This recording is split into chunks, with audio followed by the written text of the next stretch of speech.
Story time with JC. This would not be children's books. If you're as old as me, you probably remember the party line. Yeah, shit. Let's get into this video.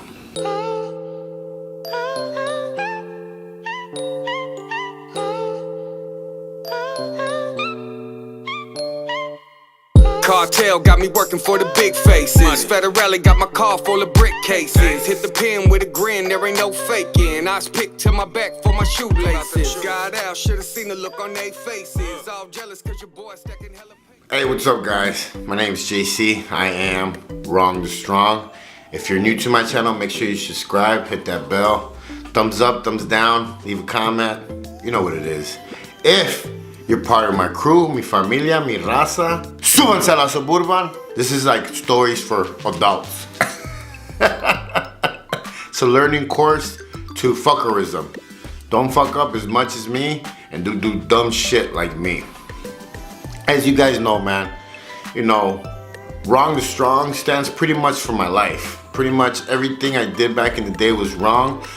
And I'm trying to fix everything by sharing my videos, sharing my stories, sharing my experiences, and just becoming strong, even if it's for a little bit. Nah, you gotta do this shit. You gotta get good at it. Today's episode is when I first moved to Arizona, I didn't know nothing about crystal meth. It didn't exist in Chicago. And you know, people are like, what? No, it didn't. It didn't exist. And in Chicago, it's a very, very different culture to other places because of the gangs and just how it's just different. Like over there, it's in our bylaws. In most gangs, organizations, you can't use nothing with a needle. You can't use nothing with a pipe. It's very, very strict.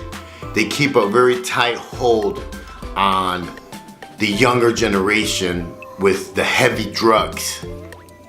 So yeah, you do have a couple bad apples that, you know, whatever, start smoking PCP, start smoking crack, start using heroin, shit like that. You do, but they do get beat up by the nation, by the organizations because of them using those drugs.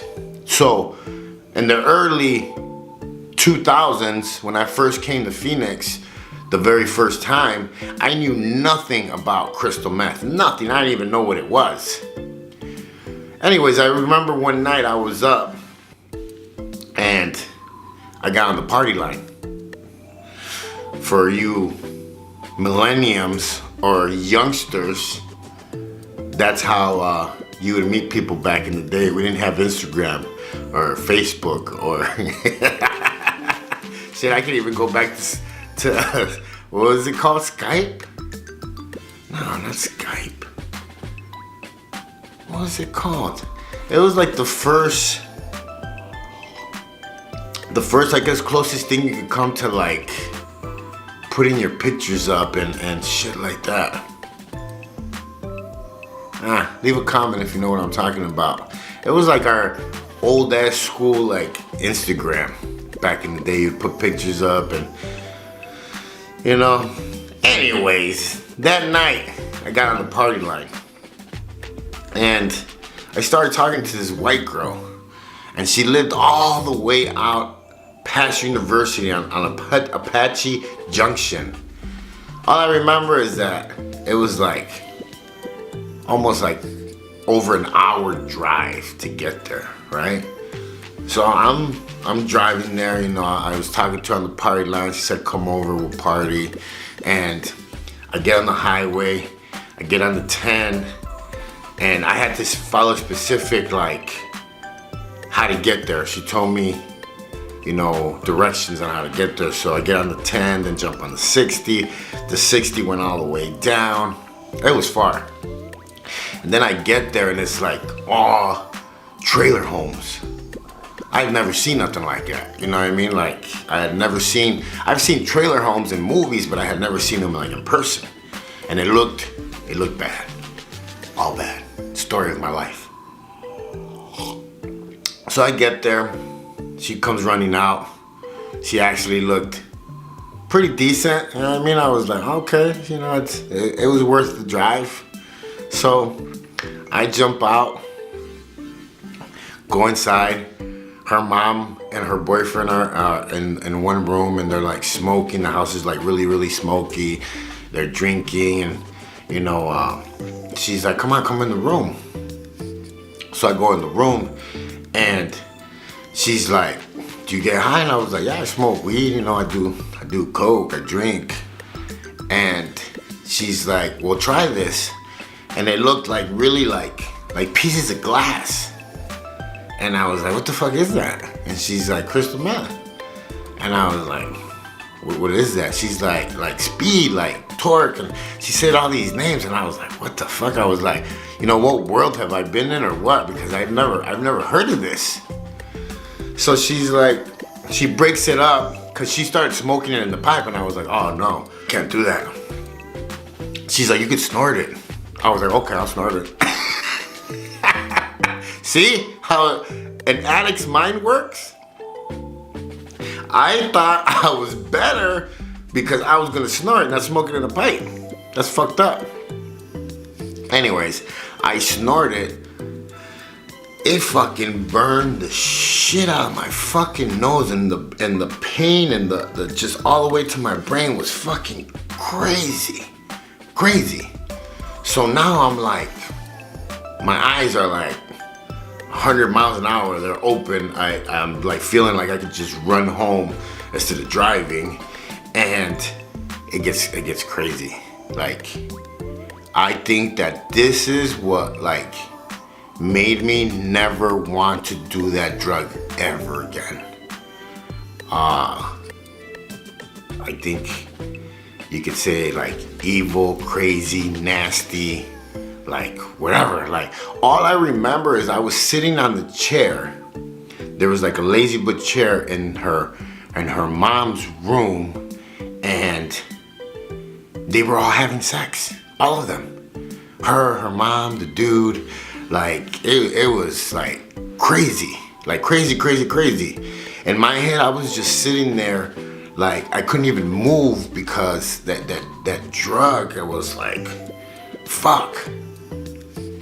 Finally, I was able to like get up, and she was like, do you want to go in the room? Do you want to jump in here? And I was like, I gotta go. So I jump in my car, right? I'm driving home, and I just feel like weird. Like I'd never experienced that shit. Well, I get home, I'm drinking, smoking weed like crazy because I want to come off of that shit.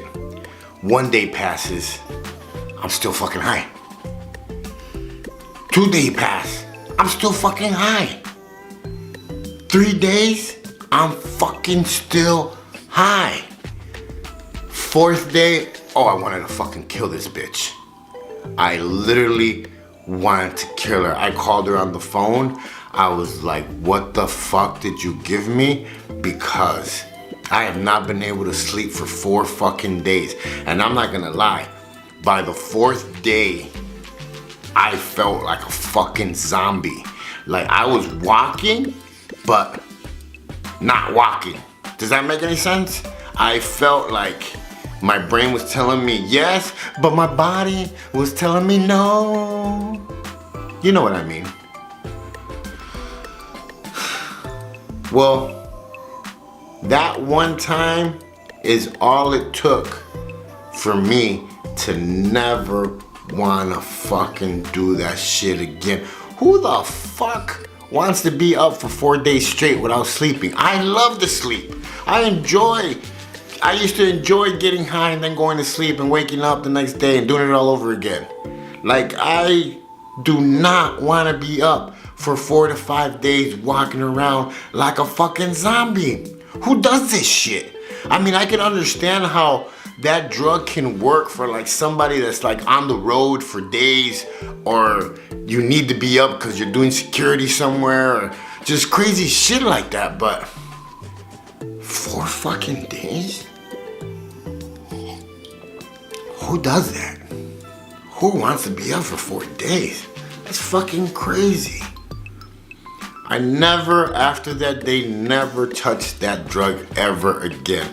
I didn't want to see it. I didn't want to, like, nothing. I guess it's all over the place now. I guess it's like a huge thing. I didn't realize that it was like it started by the biker gangs and shit like that back in the day, and that's who used it and stuff like that. But I enjoy my life now, remaining sober and not having all that chaos and just instability in my life, because I used to think that it was normal, but it's not. It's not. I look at my life now like boring, but boring is good, because you're not constantly looking for that next high. You're not constantly looking with who you're gonna hook up with. You're not looking if the cops are gonna raid you. Like, you're not constantly on the prowl like a predator, pretty much. You're just you're in one place and you're at peace and just content with what you have, what you are, and like what you're gonna be.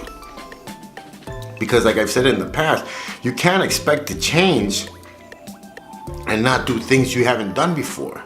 It's crazy. And you can't expect to get high every time and expect like, this time I'm only gonna do it once. And no, trust me, being sober, staying out of jail, and educating yourself are the best things that I've done for myself in my life.